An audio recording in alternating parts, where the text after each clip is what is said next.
लघुत्तम महत्तम समावर्तक चैप्टर 2 हम लोग एडवांस मैथ का पार्ट 1 वीडियो इसका पढ़ चुके हैं। चैप्टर 2 का पार्ट 2 वीडियो में पढ़ने वाले हैं क्वेश्चन नंबर 16 से। ठीक है, तो पहला क्वेश्चन था कि दो संख्या को योग 170 दिया हुआ, योग दिया 170। ठीक है, उसका मोसो दिया हुआ है, हमको दोनों संख्या पता करना है।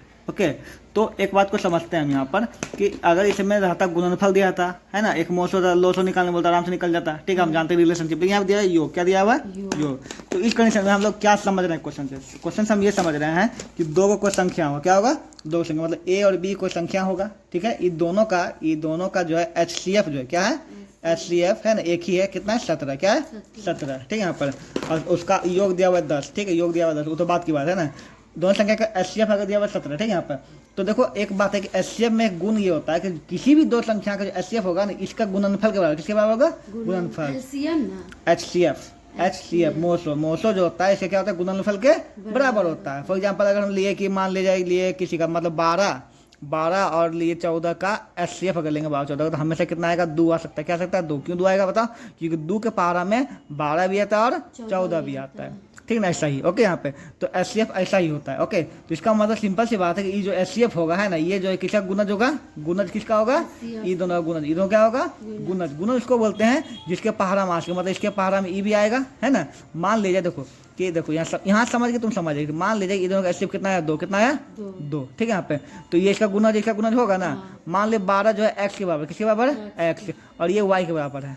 ठीक है, तो हम लिखते हैं 12 जो x 12x लिख सकते हैं यहाँ पर, क्योंकि बाद में 24 हो जाएगा। 12 पहाड़ा मारा ना, ये कितना बार मारा? 6 बार मारा है ना, है ना। और ये इसको y तो ले सकते, 2y ले सकते हैं। ठीक है, फॉर एग्जाम्पल यहाँ पे ये है, उसी प्रकार यहाँ पर देखो a और b दो संख्या है, दोनों का मोसो कितना दिया हुआ है? 17। तो इसको हम क्या लेंगे? पहले संख्या क्या मानेंगे बताओ, है ना। लिखेंगे यहाँ पे देखो दिया गया दो संख्या का मोसो कितना हो जाएगा बताओ? 17। तो पहली संख्या 17x, क्या लेंगे? 17x, क्योंकि एक गुणज होता है। क्या इसका गुणज? इसको इसका गुणज है, 17x हो जाएगा। ये 17, इसको y ले लो, x एगो y, तो एगो 17x एगो 17y हो जाएगा। तो पहली संख्या 17x, दूसरी संख्या 17y, क्योंकि HCF जो होता है हमेशा संख्या क्या होता है? गुणज होता है। क्या होता है? गुणज, मतलब मल्टीपल होता है ना, तो उसमें गुना ही होगा, कुछ ना कुछ तभी होगा, है ना। अगर 17 इसका है ना, ये अगर ये 17 है, इसका मतलब ये 34 होगा या फिर 51 होगा या फिर 17 का कोई पहाड़क होगा। ये 100% 17 का ही पहाड़क होगा। ठीक है, और ये भी कोई ना कोई 17 का ही पहाड़क होगा। ठीक है, यहाँ पर सीधी सी बात है कि अगर ये दोनों का HCF 17 है तो 17 इसका जो ये संख्या होगा 17 का ही पहाड़क होगा। इसका 2 था तो इसका जो 2 का पहाड़क है ही नहीं, 2 का पहाड़क है ना, और कुछ है ना, ये भी 2 का पहाड़क है ना। कितना बार में नहीं, मतलब वही बार जो मल्टीप्लाई कर दिया। ठीक है, तो 17 का पहाड़ा इसलिए यहाँ पे। ठीक है, यहाँ पे तो पहली संख्या हो गया 17, दूसरी संख्या क्या? 17y हो गया। ठीक है, अब प्रश्न से क्या बोल रहा है कि दोनों संख्या का योग कितना दिया हुआ है? 170। तो 17x plus 17y, 17x plus दोनों कॉमन के 17 से कट गया 170 बार में x प्लस y कितना गया? 10। कितना गया? 10। इसका मतलब दो को ऐसा संख्या होगा, है ना, दो को ऐसा संख्या होगा जिसका कि जोड़ी कितना आना चाहिए? 10, है ना। तो हम क्या लेंगे? 1 9 ले सकते हैं, 2 8 ले सकते हैं, 3 के साथ 7, है ना, ये सब इतना होगा, है ना। इसमें से चूंकि दोनों की संख्या कोई कॉमन फैक्टर है नहीं, क्योंकि 17 में कॉमन कर लिए, कोई कॉमन फैक्टर नहीं है, मतलब एक के अलावा कोई भी यहाँ पे उभयनिष्ठ गुणनखंड नहीं होना चाहिए। तो बताओ इसका उभयनिष्ठ गुणनखंड एक सहवा संख्या, सहवा संख्या मतलब चाहिए x y क्या चाहिए? सहवा संख्या। कोई उभयनिष्ठ गुणनखंड इसमें है? इसमें कुछ कॉमन हो पा रहा है? जो कॉमन 17 से काट दिए हम, अब तो कोई कॉमन इसमें है नहीं। तो मतलब x y ऐसा नहीं जो कोई कॉमन नहीं होता, मतलब कि सह अभाज्य संख्या। देखो तो 1 और 9 सहवा संख्या है, तो ये हो जाएगा 2 8 तो सहवा संख्या नहीं, 2 8 का एक और कॉमन फैक्टर क्या हो जाएगा? 4 हो जाएगा, तो खत्म। ठीक है, 3 और 7 भी सहवा संख्या है, बिल्कुल है। 4 और 6 है नहीं है, क्योंकि इसका 2 है ना कॉमन फैक्टर, है ना, और 5 भी तो नहीं होगा, इसका कॉमन फैक्टर 5 भी है। तो मतलब क्या क्या को 3 और 7 हो जाएगा, और क्या 1 और 9। तो हमारा आंसर आ गया 1 और 9, 3 और 7। ठीक है, अब खाली x की जगह बैठाना है, x आ गया 1 या फिर 3, है ना। तो 17 गुना 17 x पहले संख्या 17 गुना 1 कर लेंगे 17, या फिर 17 गुना 3 कर देंगे, क्या बना? 9, है ना।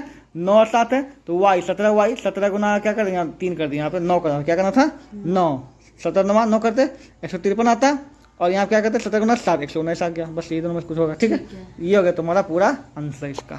अब तो बहुत सिंपल, दो संख्या गुणनफल दिया हुआ, मोसो दिया हुआ, लोसो निकाली। ठीक है, यहाँ पे उन दोनों संख्याओं को निकालिए। अच्छा ठीक है, तो देखो दो संख्या का गुणनफल दिया हुआ है, उसका क्या दिया? लोसो दिया हुआ है ना यहाँ पे। ठीक है, तो हम जानते हैं कि दो संख्या गुणनफल लोसो से हम क्या निकाल सकते हैं? उसका ये मोसो से लोसो निकाल सकते हैं, और दो संख्या गुणनफल और उसका मोसो से लोसो निकाल सकते हैं। तो उसका लोसो पहले निकाल दो, क्या निकाल दो? लोसो निकाल दो, उसका कर लेंगे। देखो यहाँ पे लोसो निकालेंगे, लोसो कितना आएगा इसका भाग दे करके? कितना है बताओ? इसका लोसो जो है भाग दिखाएगा, कैसे भाग देंगे बताओ? यहाँ पे देंगे 2 संख्या का 3 5 बाय 13 करेंगे यहाँ पर। ठीक है, यहाँ पर तो जो भी आएगा उसका क्या हो जाएगा बताओ यहाँ पे? लोसो। नहीं, इसको दूसरा ब्रिज बनाना पड़ेगा। देखो यहाँ पे समझाता हूँ कि दो संख्या क्या दिया, मोसो दिया हुआ ना वही 13 दिया हुआ, तो पहली संख्या कितना मान लें 13x, दूसरे कितना हो बताओ 13y। अभी हम लोग बताए सेम चीज़ पता नहीं यहाँ पर कि अगर मोसो दिया हुआ तो उसको हम संख्या को 13x 13y ले सकते हैं, उसका गुणज होता है, पता ना अभी। अब दोनों का गुणनफल कितना दे रहे बताओ 200। हाँ, तो इतना कर दो, इसका गुणनफल के बराबर कर दो, जो भी यहाँ दिया हुआ है। अब इससे क्या निकाल दो, एक्स वाई का मान निकाल दो, बात खत्म हो गया यहाँ पे। तो यहाँ पे तो कर दो यहाँ पे 13 और 13 कितना आ जाएगा 169 एक्स वाई इक्वल टू 2535, ठीक है। तो x into y equal to कितना आ जाएगा बताओ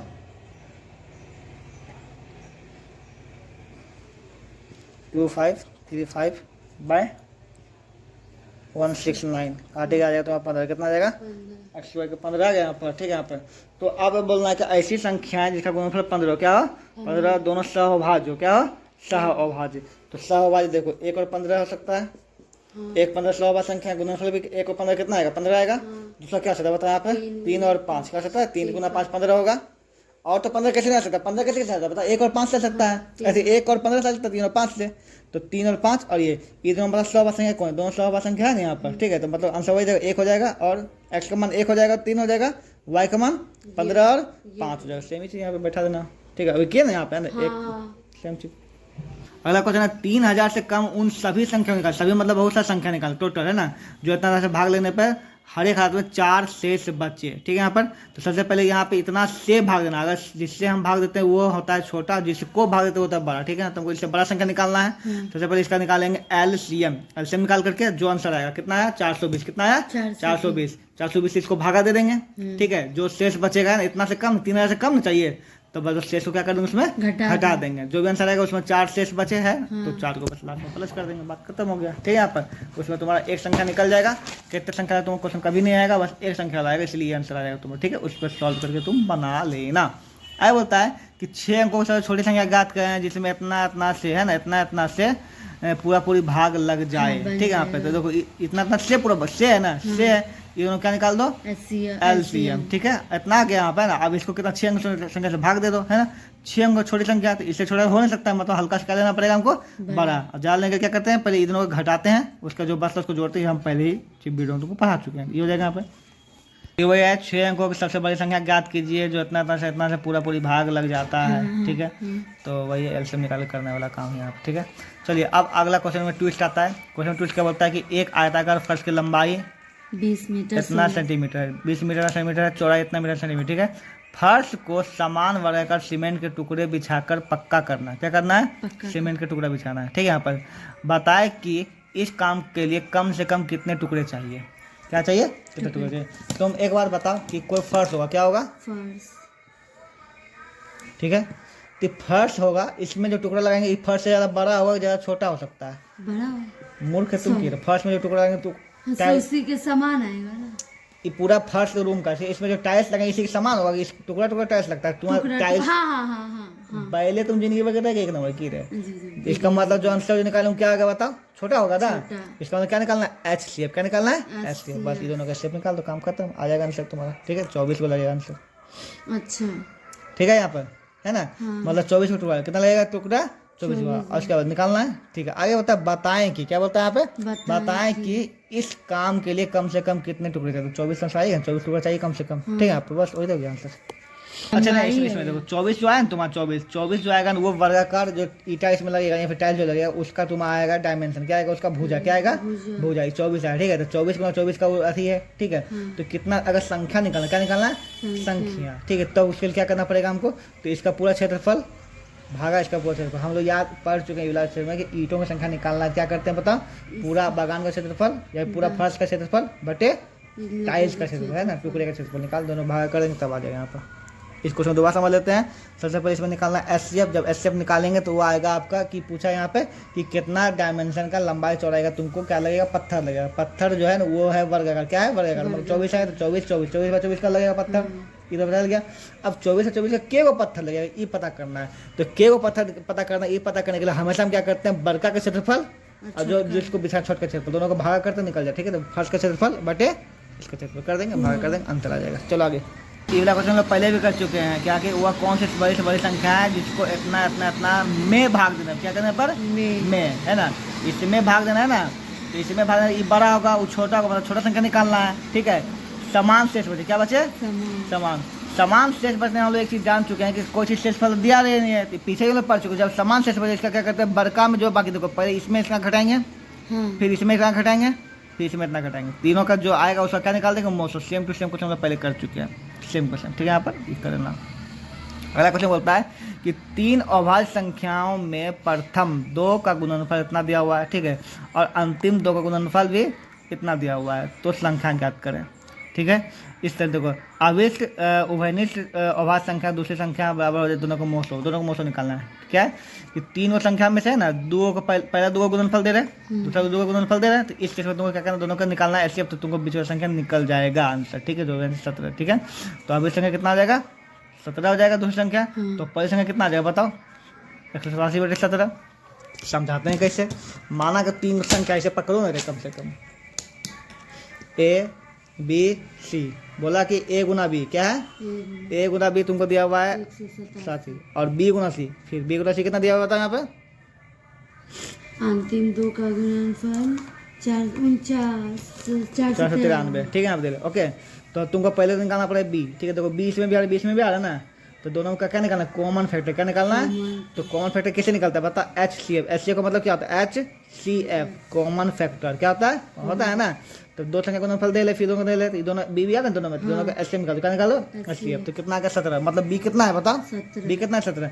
अगर बी 17 है, क्या है बी 17, ए कितना होगा बताओ। तो देखो ए गुना बी इतना है ना, उसमें बी 17 है, तो ए का मान निकाल 17 से भाग देंगे, इसको आ जाएगा क्या। अरे यार 2 संख्या को गुणनफल दे दें 187 दे लेंगे। अगर उसमें से एक संख्या तुम्हारा 17 है, कितना है 17, तो दूसरा की संख्या कितना होगा, 187 में 17 कर देंगे ना, आएगा भाग दे करके, वही करना है यहाँ पर। ठीक है, भाग देना 11 आ जाएगा। ठीक है, अच्छा अब बी और सी कितना दिल है, उसमें बी कितना 17 ही है ना, तो सी कितना होगा बताओ, इतना बस 17 कर देंगे इसमें भी आंसर आ जाएगा। ठीक है, यहाँ पे काट के 29 आ जाएगा। बोलता है 2 विभिन्न संख्याएं ए और बी 2 अलग अलग संख्याएं है ना। आगे बोलता है तथा ए जो है बी का अपवर्त है, क्या है, ए बी का अपवर्त है। ठीक है, तो बताना है कि उसमें उसका उनका लघुत्तम समावर्तक क्या होगा, महत्तम समावर्तक क्या होगा। ठीक है, ए बी विभिन्न संख्या है, ए जो बी का अपवर्त है, ठीक ना, तो दोनों का लघुत्तम समापवर्त में देखो वर्त आ रहा है ना यहाँ पे, है ना, तो दोनों का अपवर्त क्या है, ए बी का अपवर्त है ना जी, है ना, तो दोनों का समावर्तक क्या आएगा, ए क्या आएगा, ए। और दोनों का अगर ए समावर्तक है तो ए और बी संख्या है जी, दोनों गुणनफल बराबर होता है ना, तो बी क्या हो जाएगा, उसका महत्तम हो जाएगा, बी क्या आ जाएगा, महत्तम। अगर ए और बी संख्या है, अगर ए हो गया उसका लघुत्तम, तो बी क्या हो जाएगा, उसका महत्तम ही होगा हमेशा, क्योंकि लघुत्तम महत्तम गुणनफल के बराबर न होता है, इसीलिए। ठीक है, बोलता है ए बी का अपवर्त है, क्या है, बी का अपवर्त है। ठीक है ना, तो दोनों संख्या का लघुत्तम समावर्तक जो कि दोनों में ए ही कॉमन हो जाएगा, ए जो है ना, ए ना अपवर्त उसका ए हो जाएगा। अगर दोनों संख्या ए और बी, क्या ए बी अलग अलग संख्या है जी, देखो ए और बी अलग अलग संख्या है ना, ये दोनों का अगर एलसीएम हमको आ गया ए, क्या आ गया ए, तो एचसीएफ इसका पक्का पक्की बी आएगा। क्यों बी आएगा, क्योंकि दोनों का गुणनफल एलसीएम गुना एचसीएफ बराबर होता है, ए गुना बी है ना होगा जी, तो अगर ये ए थी ए बी होना चाहिए, इसीलिए एचसीएफ बी हो जाएगा। ठीक है, अब यहाँ पर 8 फुट का लिखा नहीं पता, बस यहाँ पर ई बी तो सही है। ठीक है, ई फालतू लिख दिया आप। ठीक है, यहाँ पर अब यहाँ पर 2 संख्याओं का महत्तम समावर्तन निकालने में अंतिम शेष 25 प्राप्त होता है। यदि भागफल इतना इतना हो तो संख्याओं को निकालें। ये यूक्लिड वाला पढ़ाई बैठा जा सकता है यहाँ पर। ठीक है, यहाँ पर कि उसका अंतिम शेष से इतना प्राप्त हो सब। ठीक है, यहाँ पर तो 10th में तुम पढ़ेगी, अभी दिमाग लगाने इसको पढ़ाने बहुत लंबा प्रोसेस में चले जाएंगे। ठीक है, ओके, तो इसलिए इसको करेंगे स्किप। आगे यदि ए और बी सौवा संख्या है तो उसका एचसीएफ हमेशा एक होगा, पता ही तुमको है। ठीक है, यहाँ पे आगे बोलता है यहाँ पे कि 6 अंकों छोटी छोटी संख्या का जो होता है पूर्ण विभाज्य हो, अभी से कुछ तुमसे बन ही जाएगा। ठीक है, बन जाएगा ना। कुछ पता है कि बोलते एक व्यापारी, मतलब सौदागर मतलब क्या होता है, व्यापारी के पास 3 तरह की शराबें हैं। कितना है बताओ, हाँ 3 तरह की शराब। ठीक है, बोलता है एक तरह की शराब 403 गैलन है, दूसरा कितना है 434 गैलन है, और तीसरा कितना है 496 गैलन। ठीक है, शराब जमा करने में है ना के लिए एक ही आकार के कुछ बर्तन दिया हुआ है, एक ही आकार के बर्तन, इसको जमा करना, शराब को निकालना है। ठीक है, यहाँ पर बर्तन का न्यूनतम संख्या निकालें। ठीक है, शराबों को बिना वापस आपस में मिलाएं हुए जमा किए जा सकते हैं, मतलब कितना बर्तन इसको यूज होगा सबको जमा करना है यहाँ पे, ठीक है। इतना गैलन में है, गैलन से वो बर्तन में रखना है उसको, ठीक है, छोटा बर्तन में, ठीक है। यहाँ पे कितना लगेगा, अब तुम बताओ कि इतना इतना इतना गैलन शराब है ना जी, क्या कोई भी आंसर तुम्हारा इससे ज़्यादा आ सकता है क्या? इतना है तो इसको नापना बर्तन इससे कम में ना होगा जी। अरे मान लो कि 1 ड्रम पानी, तो 1 ड्रम पानी में हम क्या ऐसे 2 ड्रम पानी से निकालेंगे, एक ही ड्रम से, उससे छोटा कोई बर्तन से निकालेंगे ड्रम से पानी। गैलन मतलब ड्रम, गैलन मतलब ड्रम, तो उसके पास इतना ड्रम, एक शराब है, दूसरा शराब इतना ड्रम है, इसको नापने वाला बर्तन से क्या चाहिए, नापने वाला। नापने वाला बर्तन उससे छोटा ना होगा जी। इसका मतलब क्या चाहिए हमको, छोटा।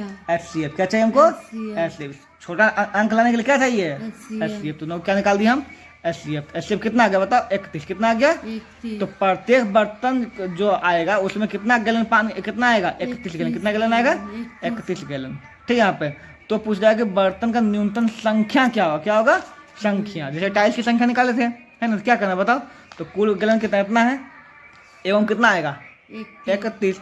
तो इतना बाय 31 कर देंगे, फिर इतना बाय 31 कर देंगे, और फिर तीसरा भी इतना बाय, है ना, जितना तीनों को जोड़ देंगे, जो सा उतना उतना बर्तन लगेगा। ये उसी प्रकार से हो गया कि 1 ड्रम में 100 लीटर दूध, कितना लीटर दूध है, 100 लीटर। अब तुम जो बर्तन लेगी 10 लीटर नाप सकता है, कितना नाप सकता है, तुम बताओ कितना बर्तन तुमको लगेगा, हाँ भाग देना। 10 को लगेगा ना, 100 भागा 10 करेंगे, तो उसी प्रकार से ये है। आगे क्वेश्चन बोलता है कि एक गोष्ठी में, ठीक है, गोष्ठी में हिंदी, इंग्लिश, गणित में भाग लेने वालों की संख्या क्रमशः 60, 80 और 84 इतना है, ठीक है। आगे बोलता है इनमें बैठे हुए कम से कम कितने कमरे चाहिए, क्या चाहिए, कम से कम कितना कमरे। कम से मत जाओ, तुम बोलो कि इतना इतना आदमी है ना जी, बताओ क्या इतना आदमी से कभी ज़्यादा हो सकता है कि 809 आदमी से 108 से कि 809 आ सकता है सर तुम्हारा, कभी भी आदमी जो कमरा में हटेगा तो इससे कम में ना हटेगा, चाहे 40 आदमी हट जाए, 50 आदमी हट जाए, 12 जो भी हट जाए उतने ना हटेगा जी। वही पूछ रहा है कि कितना कितना आदमी हट सकता है कमरा में, ठीक है। तो सबका क्या निकालना पड़ेगा हमको, HCF। क्या निकालना पड़ेगा, HCF। ऐसे निकाल दिया ना, तो अधिकतम आदमी 12 बैठ सकता है। अब पूछा कमरा की संख्या निकाल, क्या करते हैं बताओ, टोटल क्या करते हैं यहाँ पे, है ना, तो 60/12 हो जाएगा, ठीक है। और बताओ 84/12 हो जाएगा, या फिर तीनों जोड़ दो, बाय 12 कर दो, भी सही है, तीनों जोड़ दो, बाय 12 कर दो, है ना। यहाँ पे संख्या निकालने के लिए यही करते हैं हम लोग। चलिए, एक लड़का जो है नित्य इतना रुपये, रोज इतना रुपये बचाता है, ठीक है, कम से कम कितने दिनों में, है ना, पूरी संख्या बच सकेगा, क्या होगा बताओ, कम से कम कितने दिनों में रुपयों की पूरी संख्या बचा सकेगा। तो बताओ रोज इतना रुपया बचाता है, कितना दिन इसको लगेगा कि रुपया का मतलब 1 रुपया मतलब 1 रुपया पूरी बचा लेगा। तो इससे ज़्यादा आंसर लाना है जी कि कम लाना है। 4 रुपया रोज बचाता है, तो कम से कम कितना दिन होगा जिसमें कि रुपये की पूरी संख्या बचा सकेगा, ठीक है। यहाँ पे तो कितना उसको समझ लगेगा बता कि कम से कम जो है कि रुपया पूरी संख्या बचा सकेगा वो कितना। इसका सेंस ये होगा कि रुपयों की पूरी संख्या मतलब कि पॉइंट में आंसर आ रहे हैं यहाँ पर, 4 रुपया 65 पैसा ना आ रहा है, कि ऐसा दिन ऐसा आना चाहिए कि वो जो है पूरा पैसा मन से, मतलब रुपया मन से पूरा 100 रुपया या फिर 120 रुपया, मतलब पैसा नहीं आना चाहिए, ठीक है, पॉइंट में नहीं आना चाहिए, ठीक है। पर यहाँ रुपया लिखा है इसमें।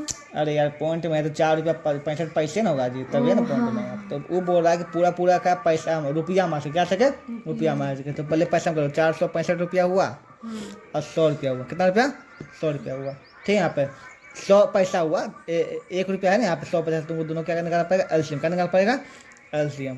तो इतना पैसा आ जाएगा राशि, ठीक है। यहाँ पे इतना पैसा उसका राशि बचेगी, तब वो क्या हो जाएगा, पूरा रुपया में आएगा, ठीक है। कितना दिन लगेगा, दिन निकाल के हमेशा क्या करें, इससे भागा देते, ठीक है, इससे इसको भागा देगी तो आ जाएगा आंसर, ठीक है।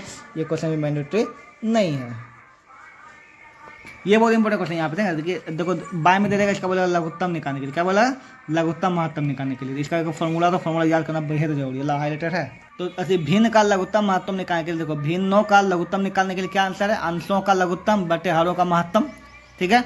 तो अंश कौन चीज में बताओ, 3, 4 और 5 है, 3, 4, 5 का लॉसो निकाल देना, और हरों का महत्तम 5, 12, 6 का क्या निकाल देना, महत्तम निकालना, आंसर आ जाएगा, ठीक है। उसी प्रकार का महत्तम निकालना क्या आएगा, अंशों का महत्तम बटे हरों का लघुत्तम। तो बस निकाल के बैठा देना, काम खत्म यहाँ पे हो गया, ठीक है। आगे बोलता है कि वह लघुत्तम संख्या ज्ञात की है जिसमें इतना से भाग देने पर क्रमशः इतना शेष बचे। सेम क्वेश्चन हम लोग कर चुके हैं, क्या कर चुके हैं, है ना, कि सबसे पहले इसका सबका इसमें समय घटाएंगे, ठीक है। यहाँ पर ओके, उसके बाद क्या निकाल देंगे, लघुत्तम निकाल देंगे, बस, है ना। लघुत्तम निकाल करके जो आंसर सब में कॉमन 5 आया था ना, कितना आया था, 5। देखो 5 आया सब में कॉमन, यहाँ पे इसमें तुम घटा आंसर अलग अलग आया ना, 6 7 8 आया, तो फिर 6 7 में फिर एक एक घटाओ तुम। इसमें एक घटा 6 में 7 में एक घटा 6 आया, फिर इसमें एक घटाओ, फिर इसमें क्या 7 आया, फिर इसमें 2 घटाओ, फिर इसमें 2, इसमें तुम घटा जाएगा तो तुमको 5 5 5 कॉमन आ गया यहाँ पे, ठीक है, तो 5 5 5 कॉमन आ जाएगा, पर ऐसा क्योंकि एक बार में कॉमन नहीं आया तो दूसरा बार नहीं। फिर से घटाया यहाँ पे, ठीक है। यहाँ पे फिर जितना है 6 में फिर एक एक घटाओ, ठीक है, जितना जब तक नहीं रहता तुम करते रहना, ठीक है। यहाँ पर अच्छा। तो आंसर तुम्हारा 5 है, अब 5 पे तुम मान सब कैलकुलेशन करके 5 इसमें घटा देगी, काम खत्म।